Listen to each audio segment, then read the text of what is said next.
Welcome to In This Body, a podcast where we dive deep into the potent power of embodiment. I'm your host, Ailey, Jolie, a psychotherapist deeply passionate about living life fully from the wisdom within your very own body.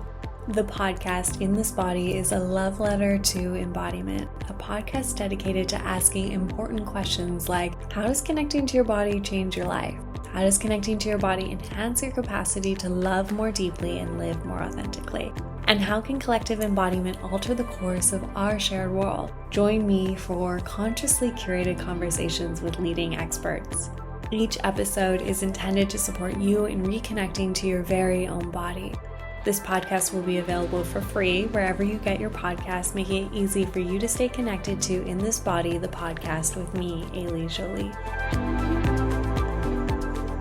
Welcome back to How to Be in This Body, the podcast. Today, I'm joined by Dr. Andrea Juhan, a pioneer in the field of somatic psychotherapy, movement therapy, and conscious embodiment.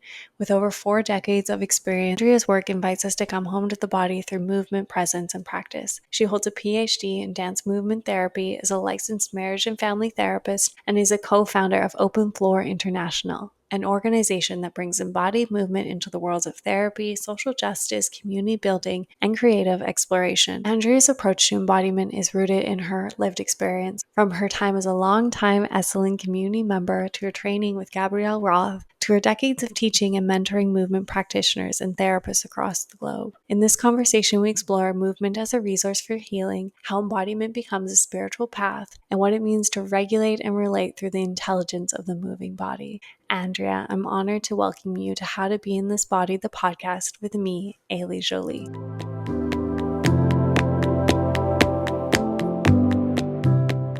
The first question I have for you today is one that I ask all of my guests right at the start of our time together. And I would love to hear from you what being in your body means at this chapter or moment in your life. Question, of course. The short answer is the ability to feel and deal, which comes from attachment therapy. But if I were to elaborate on that, I would say it's the capacity to feel all of the important life events that are brought to us, the capacity to feel and deal with all those events with the minimum of defenses. I love that little add-on, a minimum of defenses. Right, because there's always going to be a certain strategy of protection or orienting, but using the absolute minimum so that we're out of emergency and vigilance mode, so there's more receptivity in the being, in the body, for all the good things that life has the potential to bring us. I love that answer because even in it, you tie together your clinical expertise and the movement that you've done. And I spent time researching you, listening to you on other podcasts, like doing all my due diligences, like the good student I am. And I loved your journey. I found it very interesting how you moved from touch work into clinical and then into dance movement. And for the listener who's really new to you, could you just share a little bit of what that journey was and why you feel like all of those pieces are so important in what you call movement is psychology and psychology is movement? Like, I would love to hear a little bit of that arc and that beautiful statement that I heard you make on another podcast. Well, an untraditional journey because I've come bottom up, not top down.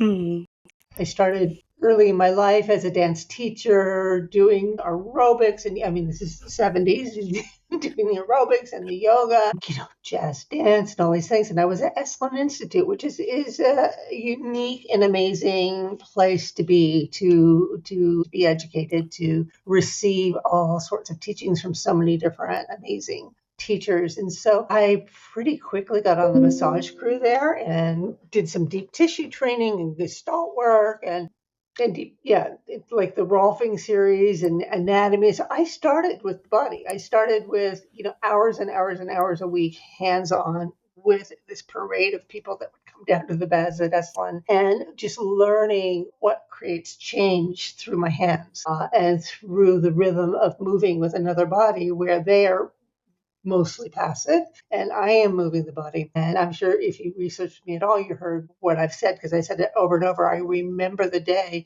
where, I've been working all day, lowering shoulders, lengthening torsos, easing the face, all these beautiful things. And then, have you ever been to Esalen? I haven't. Ooh. I know. Yeah, Every the time I treatment. try, something happens. It's just Yeah, not yeah, meant no, to be. no, well, not yet. So anyhow, you go up from the badge and you go into the lodge, which is where everybody eats. And Mm. I would see these bodies that I had just transformed. Just even before they got to the lodge, shoulders back up, tensions back on, faces back into, the masks that I had seen.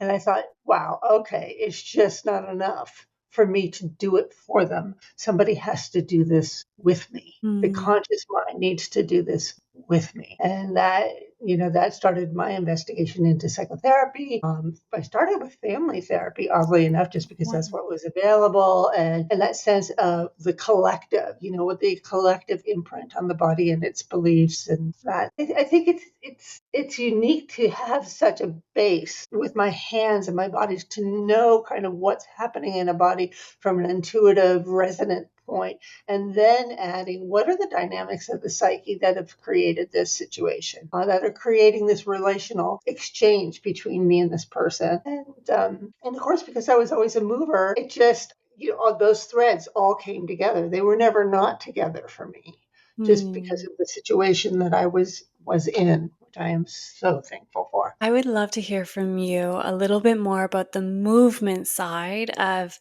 your journey and your expertise, because I love dance movement therapy and it's been Mhm. so profound and healing for me.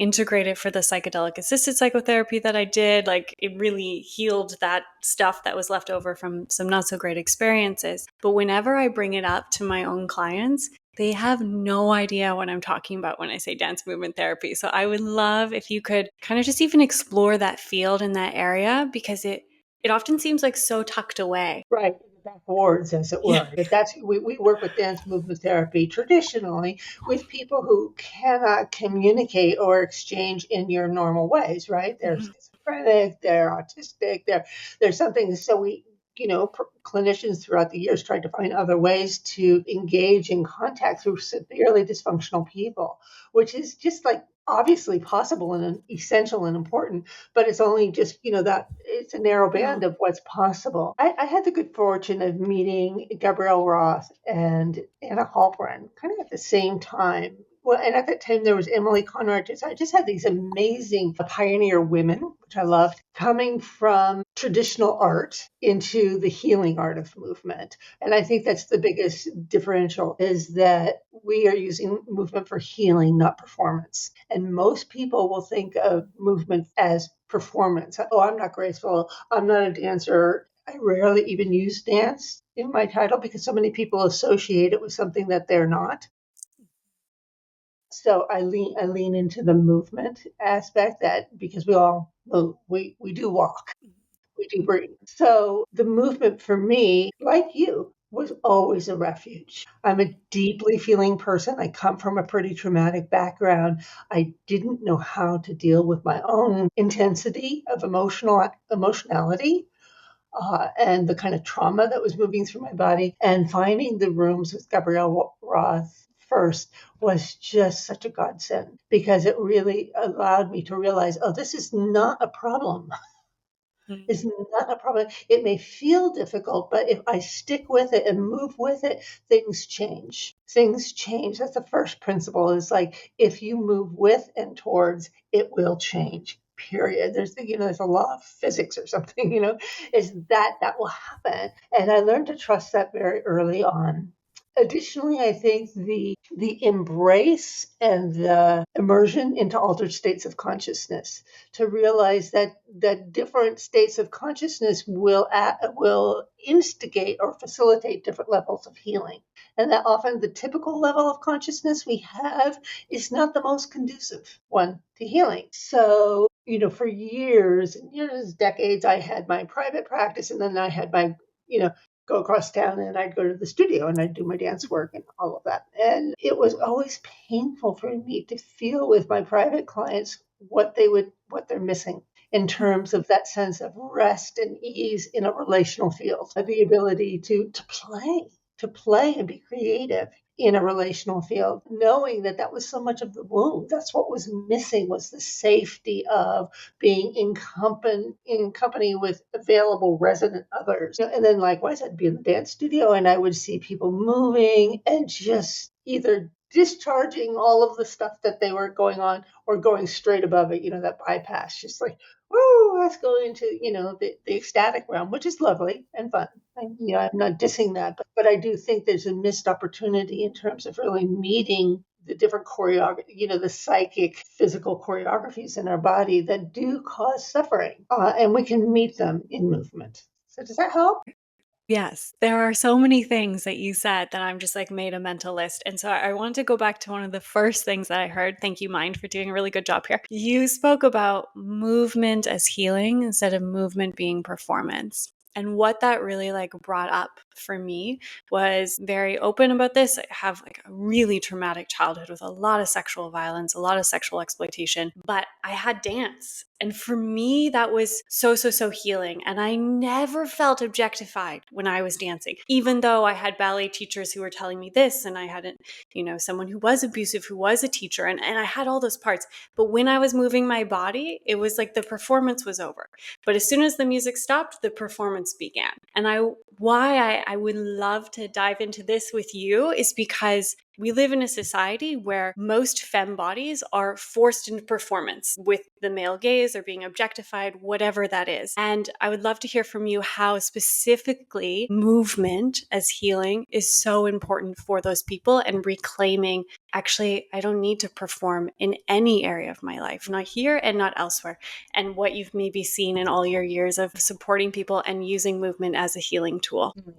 Well, first of all, I would not make a gender difference because Sure. I think that the male body is also subject to a lot of performative expectations that are not of all value and often not reflective at all of what's inside, right? Same for female or in any gender in between that, right? I think that gender script that we all get is one of the stereotypes that throws us off this listening, right? We're listening to something out there, not in here. I think the first skills we learn in embodiment practice is what is actually happening.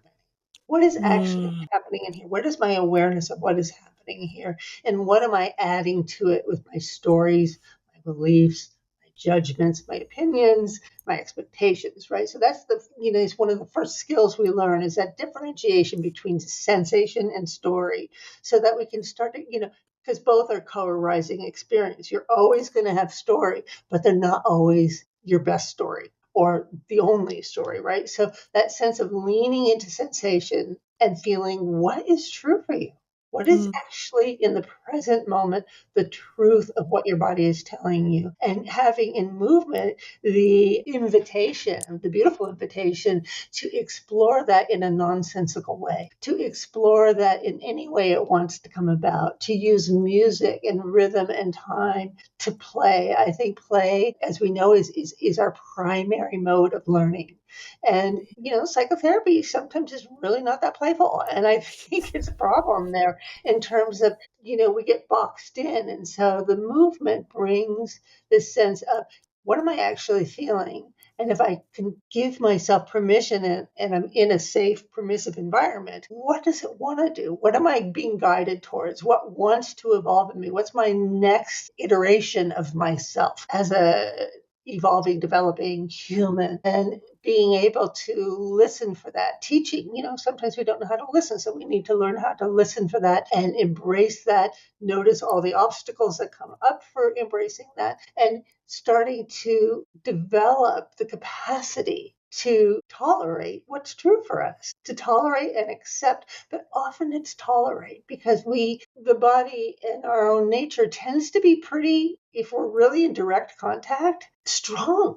It's a physical human being is a strong force of emotion, of creativity, of life force. And a lot of us have been so shut down, so dulled down, and so contained that when we start to feel that intensity, we go right out of our window of presence. I'm assuming you know that language. So that kind of nudging that window of presence to actually hold my experience of myself. And the more we do that, the more that becomes a sensate feeling of self, capital S, self, right? Rather than all of the other identities I have adapted for coping or told I need to be or culturally I'm surviving by. And that capacity, that embodied capacity offers us strength and power to be what's true. Just what's true. It's like you don't argue so much anymore. You just like, okay, this is what's true. Let's talk about it. That's what's next. You said there that the sensation allows us to tap into kind of the story that's there or find the story. And I would love to hear from you if there are some collective stories that when people kind of move into the sensation, is there collective stories that you kind of feel are most common in the body, regardless of identification, that are commonly there? Or does it feel like quite a unique, dispersed experience? Right? There's all these unique dispersed, but then, my teacher, Dick Price, would always say, there's probably about 4 key themes and everything else is an elaboration on that. But I do think there's some core stories, and one of them is I'm not enough. I am not enough. And on one level, we could say that's true. We aren't enough.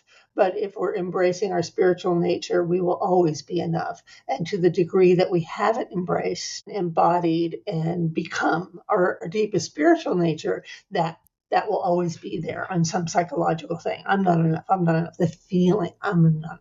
So that, and along with that is I'm bad, I'm wrong, shame. But I would say that's at the core of most body experiences. I'm not okay. Something is wrong with me. And then all the reasons what that might be.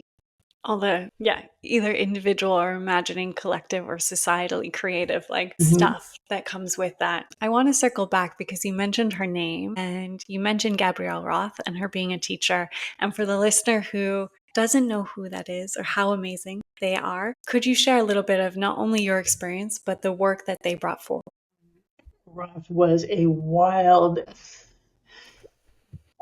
pioneer in her time. She really came from traditional dance, entered herself, ended up at Esalen in a bunch of drumming circles of the day. Again, we're in the late 60s, 70s, in the drumming circles, and this kind of, I'm sure there were a lot of drugs and whatever going on as well. So there was just this mash of experience, people, music, bodies. And she just entered that world as deeply as she could and started to map it. She was a brilliant mapper. She started to map what's the flow of energy? What is our energy actually doing? And of course, we know energy rises and falls, right? Activates and settles. But she started to find the nuances of that in the 5 rhythms. And that's how she defined it. At first, it wasn't there. But then slowly that map came about. Would you like me to just quickly define that map? I would love that. Okay, so she starts out, and I've learned some things. I would evolve this map. But her map is so brilliant and so to the core. So there's a flowing, there's a gathering of energy, which, in other words, SE or something might be this kind of orienting, the sensing, where am I? So flowing, which also is the element of ground. We would think of it as earth or water, but more it's ground. It's like getting your ground. Where am I? And just collecting energy. And after there's, I'm going to just do it because that's how my body can teach you. It's like just this flowing.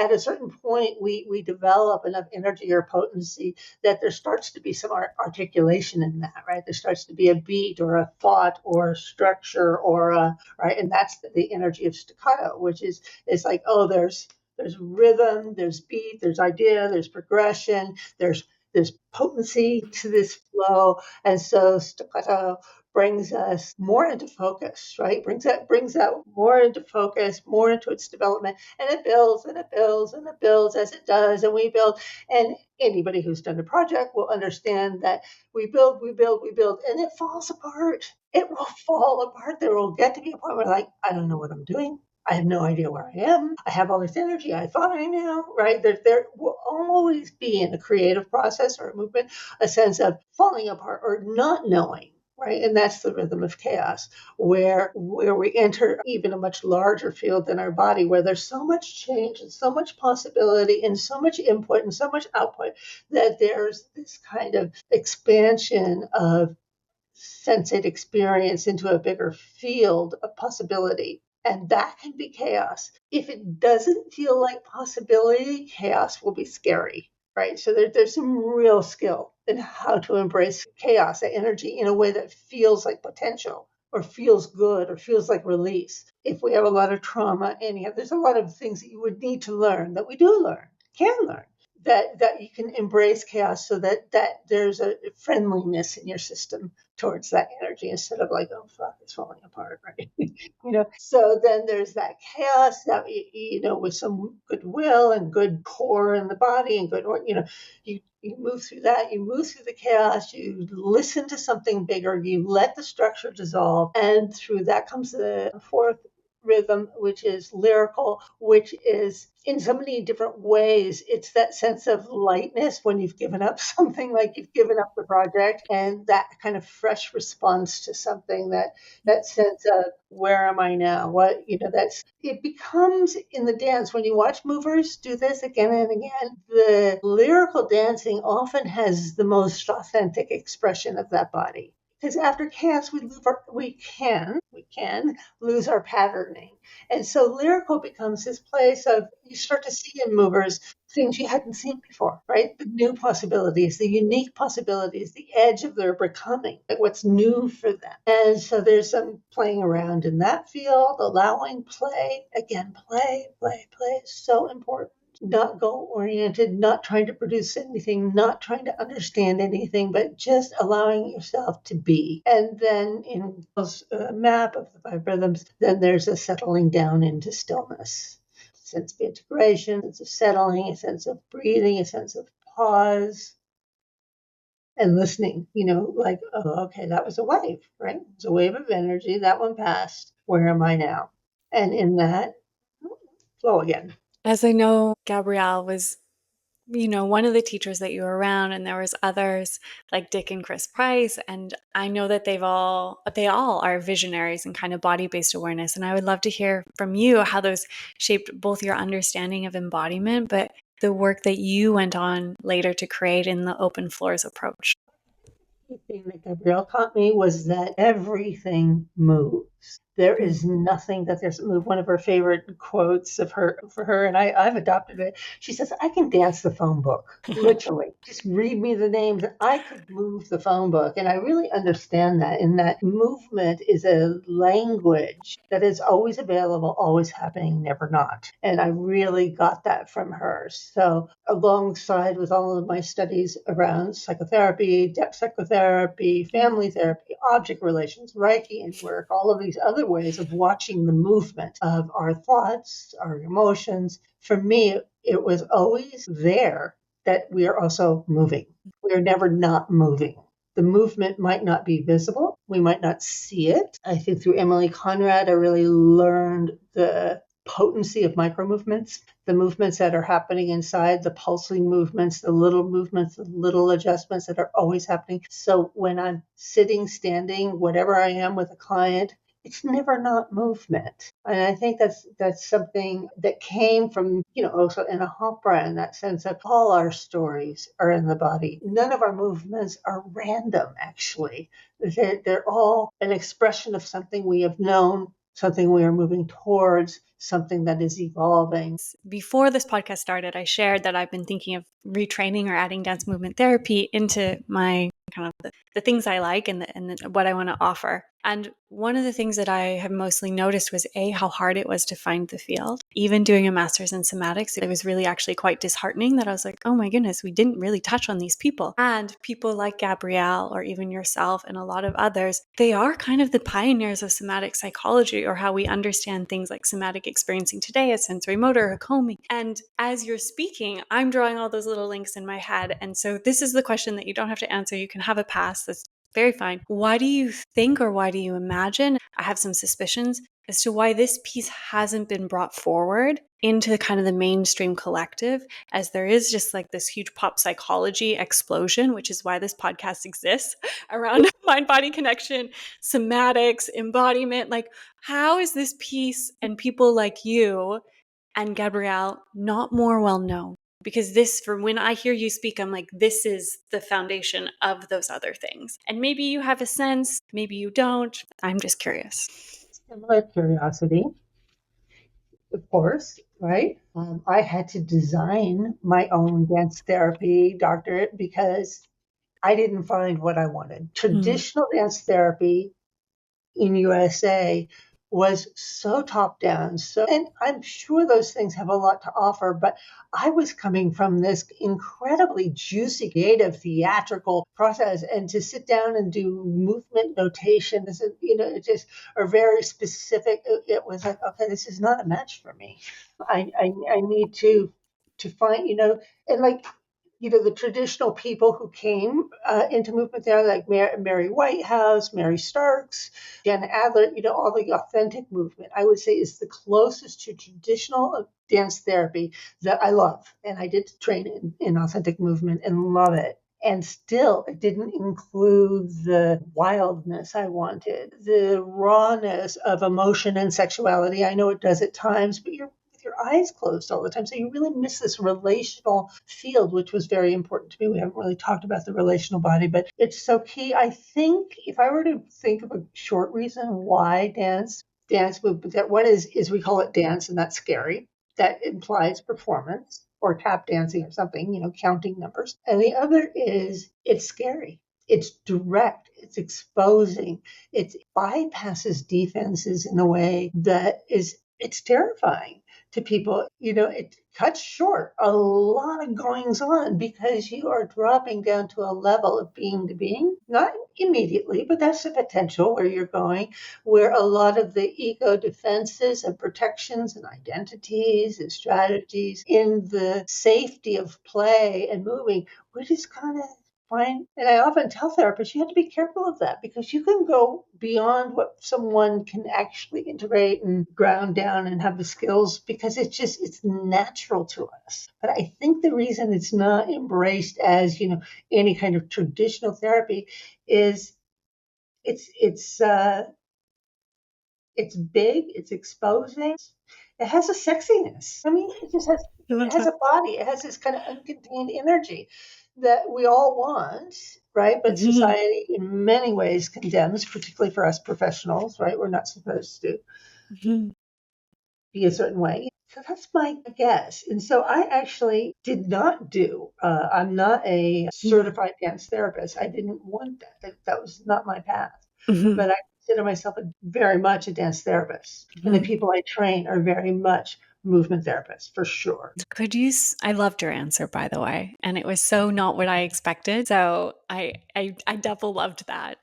Could you speak to the relational piece that's so important and yeah, for me, those have been the most healing pieces is being in the dance movement practice and just like catching the glance of someone else. Or even last night I was in an ecstatic dance and just having this deep moment of seeing a friend and being like, oh, I see the mirroring here. And this is just like, I don't know any other way we could have gotten that. But I would love to hear more from you about the relational piece because I do think that is very edgy for people. What's interesting is it's completely the truth of the situation. We are socialized and conditioned to not acknowledge a certain interconnectedness because that challenges our highly held value of individuality. For us in open floor, and this is what I think open floor really did bring also to the field, is the understanding that there is no embodiment that isn't relational. The body was formed literally as a little zygote. We were formed in relationship to other tissue, to another body. Every step of the way has been in relationship to an environment. Alan Fogel, who's kind of an old timer in somatic fields, he talks very beautifully about our very first perception of self was in relationship to other. There is no perception of self separate from surround or other. And I think that when we're trying to say, oh, I'm going to feel myself without having some awareness of my context or who's there or what's happening and what I might be feeling along with this thing I call myself, we're not understanding the true situation of myself. So, I mean, that's in one-on-one therapy, that's true as well, is that I feel as a clinician body, you're lending. I often tell this to my students, you're lending your somatic sensory system to the system of another, just like a parent does to a child, right? You are lending them the apparatus of your being, not just your head or your thought. You are in a cocoon of choreographing. The value, I think, of group practice, like developing communities, we call them in open floor communities of practice, where there is an understanding that there's certain values and certain skills that embodiment requires, and there's certain responsibilities that all participants need to attend to for themselves. They need that capacity. And once those skills are taught, and once those understandings and values are kind of agreed upon, and you have a community of practice, there's nothing that offers greater healing than allowing your body to soften all of those ways that we've been hurt by others, and we've always been hurt by others, right?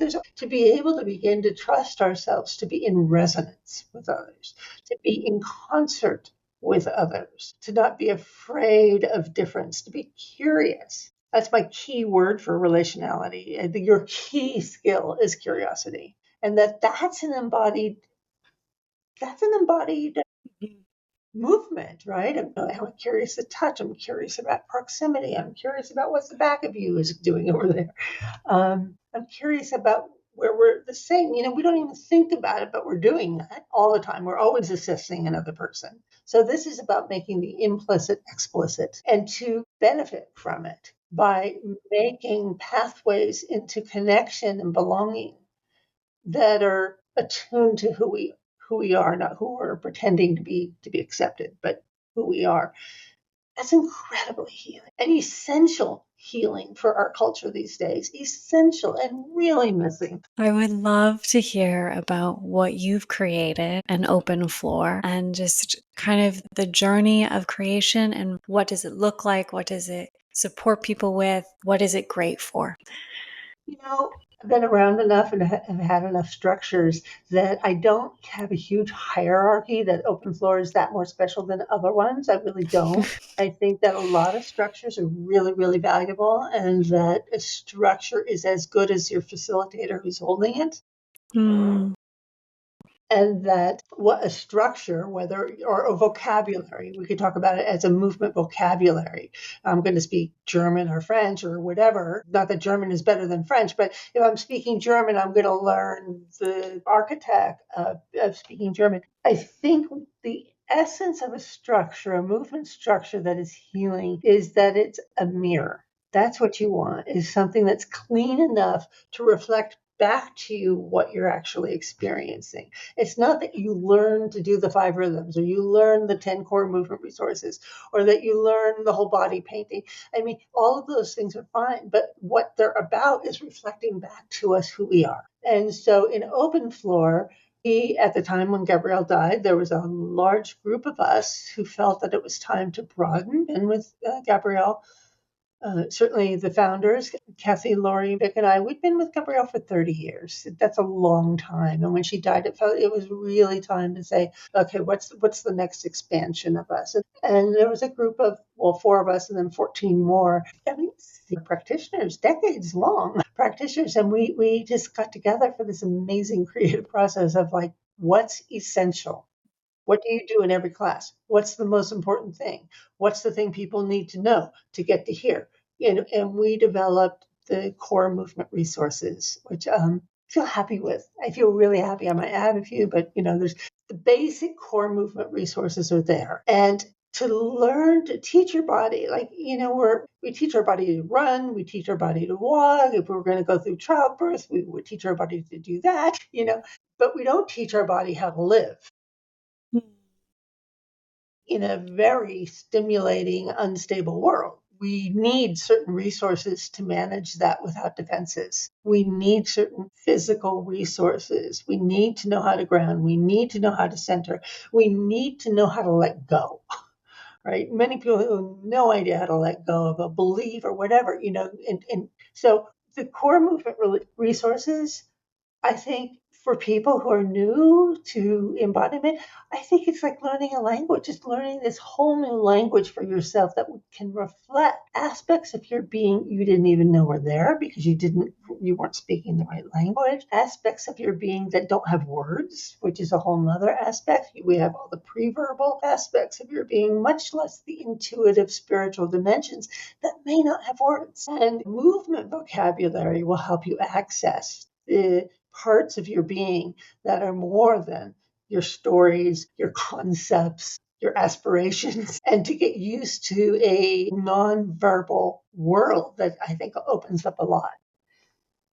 You touched on it there by naming spirituality, and it was something that I was really struck by when I listened to other podcasts with you, but also just kind of started engaging with your work, was how you bring the spiritual or kind of some of the transcendent into what you offer. And I would love to hear from you the relationship between maybe spirituality or spirit or whatever word feels best for you or for the listener to kind of swap in their head with movement. We don't bring it.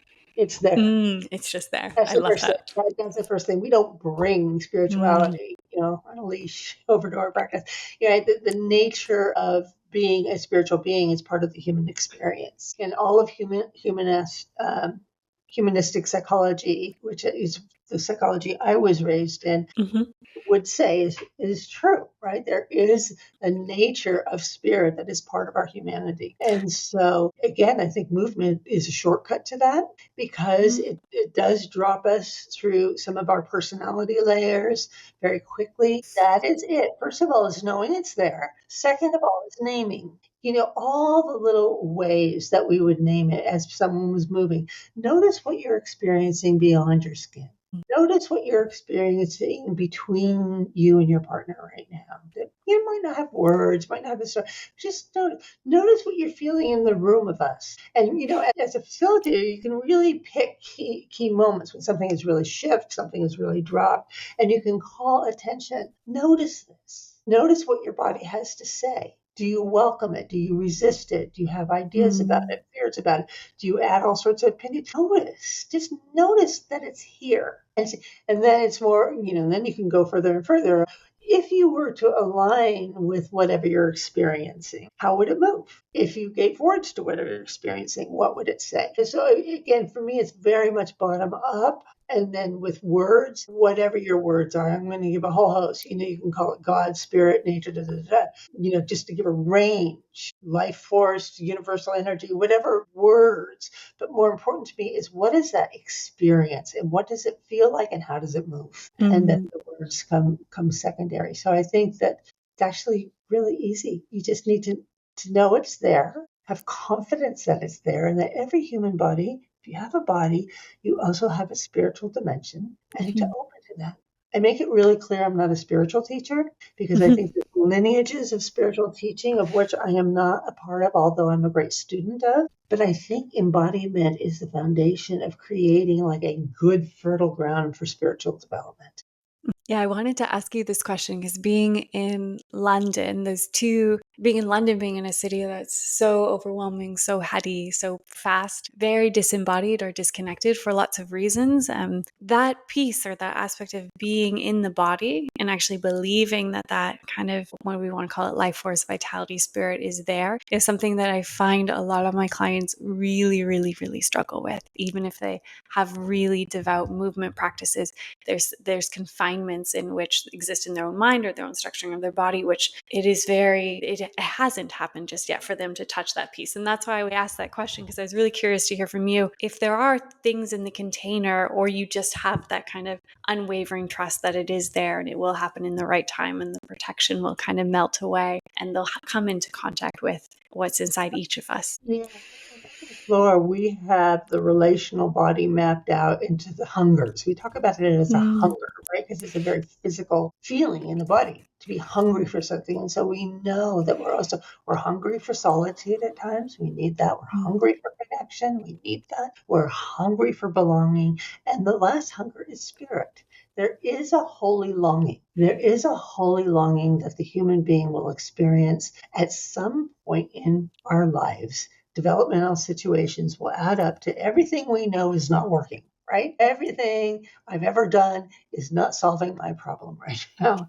It's those existential crises. It's those transformative moments when we're engaged with something that is, definably more than us, whether it's a death or a birth or something magical that happens. So I think to keep the quality that it's okay to have a spiritual longing.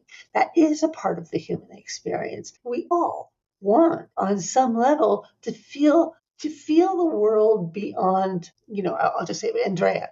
Andrea is very boring at a certain point and very limited at a certain point. There's so much more to this world than just me. And I long for that. I long to feel that. And I think most people have a sense of that. And then there's going to be fear, right? And which is back to the core movement resources. What core movement resources help one feel comfortable softening an identity, dissolving into something bigger, right? If I don't know if I don't have a physical trust in something bigger, I'm not going there. I don't know what it is.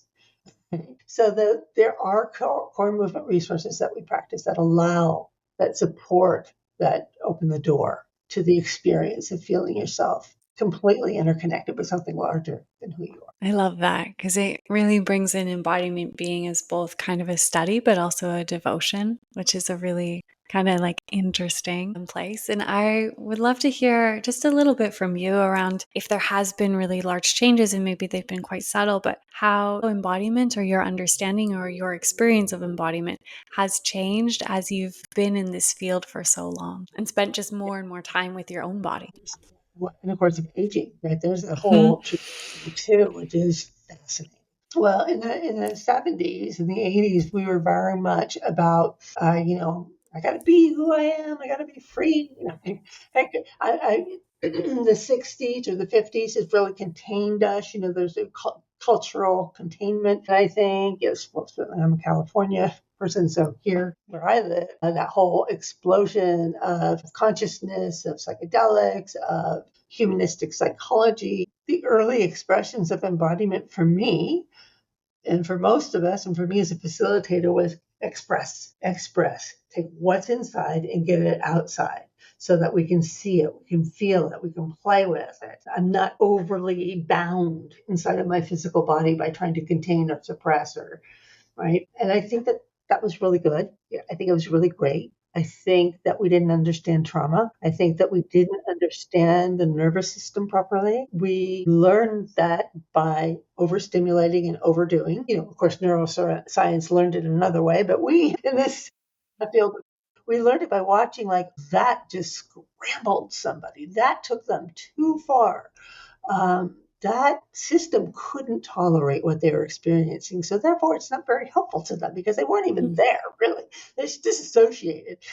And that brought in the finesse of slowing down, more micro movements, subtleties, nervous system regulation, dissecting what disassociation is in the body and Yeah. where it's useful and where it's not, and how we can have some control around disassociation, how we can disassociate on purpose rather than just being hijacked by it. So I think those are some of the skills that have come in the last 20. Mhm. I also think that at the beginning, embodiment was all about expression, but it wasn't about our personal journey. It was about, maybe archetypal stuff, but it wasn't literally, again, we've just gotten more subtle and more specific about what is my particular unique relationship to what's happening here. And finding some ownership and untangling of things that might have gotten tangled or coupled in ways that are not useful for me. So I think those are the big change. Those that I've seen. I really hope that specifically the realm of psychedelic assisted psychotherapy, but I could branch that out into how breathwork has moved. I spent some time training in holotropic breathwork. It didn't end up being a route that I pursued, but I really hope that kind of what it seems like a little bit of a renaissance of this belief in like catharsis or like having the big cathartic release is the healing.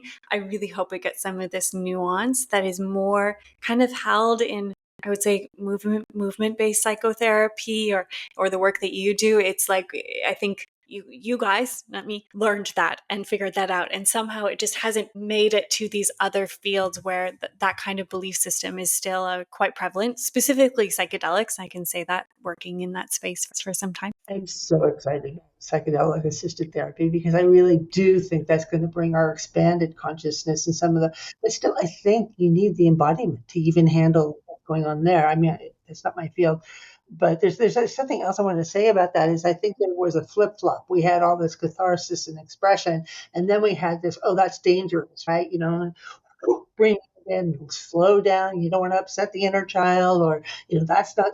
And I really bristled at that because I didn't want to lose the aliveness and the creativity and the bigness of self that I think is really essential in our world right now. I don't think catering to the smallest aspect of myself is that useful. I think I need to attend. I think I need to heal. I think I need to find a way, but to shy away from what might be more edgy or what might be more new, right? We need what's new. I love that. Yeah, there's many things I could say about just as a clinician or even as a recipient, like finding just that edge of the window of tolerance or the window of presence and just like expanding that, like in the most subtle, eloquent, but also integrated ways is such a pristine art form. Like it's so, there's something so juicy there when you kind of get to be in that spot yourself, but also as a clinician when you can tell you're in that spot with the client. It's like magical. It's like your fingers are doing Yeah. this. It's playful. That's Mhm. the element that we Yes. bring in is curiosity and play, and that uses a whole other aspect of our brain. Mhm. That edge. It's Mhm. not, we become less fearful that, if we're approaching it from the mind, but if we're approaching it from an embodied playful state, it's something exciting to be curious about. So, my last question for you today is, if the listener is new to movement as psychology or movement as healing or just the general realm of embodiment, do you have any kind of departing words for them? Well, if you're interested and you haven't yet found your way to a well held conscious dance floor, I would say that's your first step. And to welcome, that's the first thing I would say is welcome. You're going to find a lot of people who uh, can create a community of evolution. So that's the first thing I would say. The other thing I would say is be prepared to be a little uncomfortable. It's okay. It's okay to be awkward. This is not about learning how to do something correct. And a lot of us are really focused on doing something correctly. And in embodiment, there is no correct. And that scrambles us sometimes because we want to just do it right so that we know that we'll be loved, right? And so I think the embodiment practice and finding a conscious dance floor, finding a practitioner, is like we have to give ourselves permission to not get it right or not do it right or not be right or look right, but to just go, what's true? Give myself room. What is actually true? And trust that, or at least trust your facilitator that's going to be okay.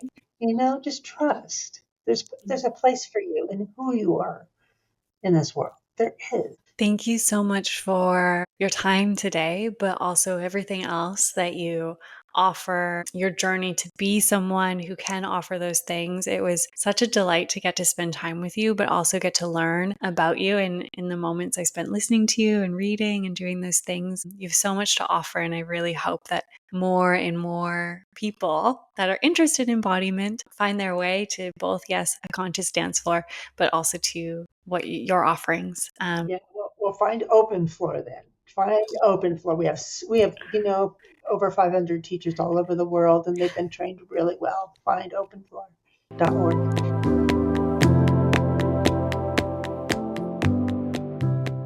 If you found value in this episode, it would mean so much to me for you to share the podcast with friends, a loved one, or on your social platforms. If you have the time, please rate and review the podcast so that this podcast reaches a larger audience and can inspire more and more humans to connect to their bodies too. Thank you for being here and nurturing the relationship you have with your very own body.